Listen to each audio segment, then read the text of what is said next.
Welcome back, everybody. We're showing you a view from Air Tracker 7, a high helicopter view over Colfax Avenue. We want to get back to the breaking news we've been covering for you all morning. They started this morning at about 9:45 or so, and you can see quite a lot of activity there in front of that Radio Shack.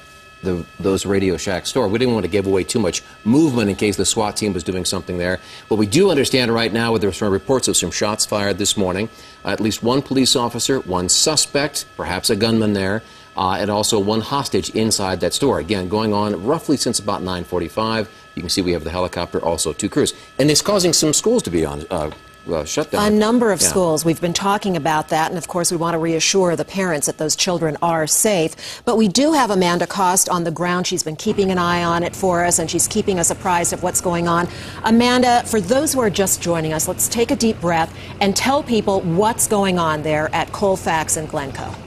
Yeah, Mitch and Bertha, I actually just within the last 2 minutes received an update from Denver police on the hostage situation happening inside the Radio Shack behind me. We're positioned where you cannot quite see this Radio Shack on the north side of Colfax, but inside we know of at least one hostage, one suspect, and at least one police officer in the middle of negotiations trying to bring this to a peaceful close. At this point, we do know that there was a report of a possible shooting, possibly two suspects initially. Now, that's where the first report of two suspects being inside came from. I asked for some clarification just now. They're telling us they know of at least one police officer, one suspect inside involved along with the police officer. They are in the middle of trying to get through some sort of negotiations at this point. This is that strip mall near Glencoe Street. It's happening. Now, officers have repositioned. They have mobilized. We do know there is a crisis negotiation team on site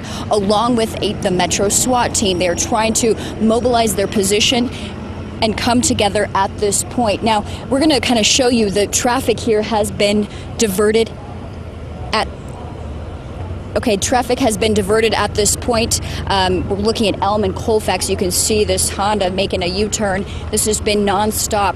Officers are asking people to stay out of this area, Colfax, in between where this Radio Shack is and that Glencoe Street, that shopping center.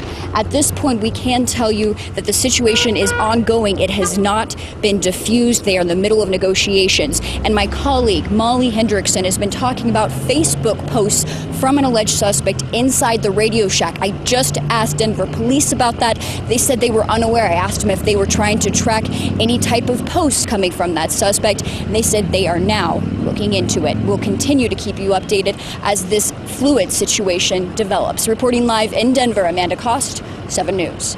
All right, Amanda, thank you for that updated information.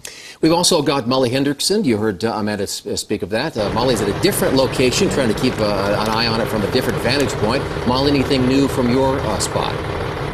Yeah, actually, just in the last about 2 minutes, police came over here to some of the suspect's friends who have been calling him, and they asked those people to stop calling him, that, you know, if they want to do a favor for their friend, to stop calling him. But up until this point, they have been able to get through. He's been answering. So here's what's going on. We're about a block away on Grape and Colfax.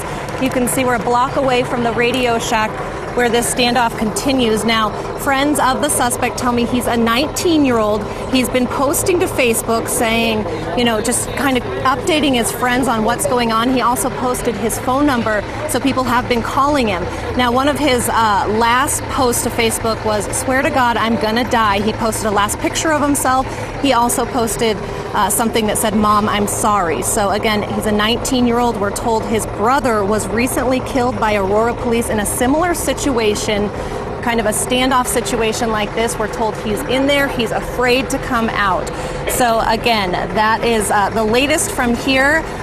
We are trying to get some sound to you with some of these friends who know him. They've been calling him. We also have that coming up for you in a little bit. So we will check back in just a bit. Back to you guys. All right, Molly, thank you again. We've been talking about these schools on lockdown to protect the children. If you're watching from your office or home and worried about that, we can tell you Park Hill Elementary, Palmer Elementary, Teller Elementary, and a school called Montclair School of Academics and Enrichment, all on lockdown, keeping those kids safe right now. That's right. All right, we're going to take a moment to gather our thoughts. We'll be right back, and we'll have more for you after this.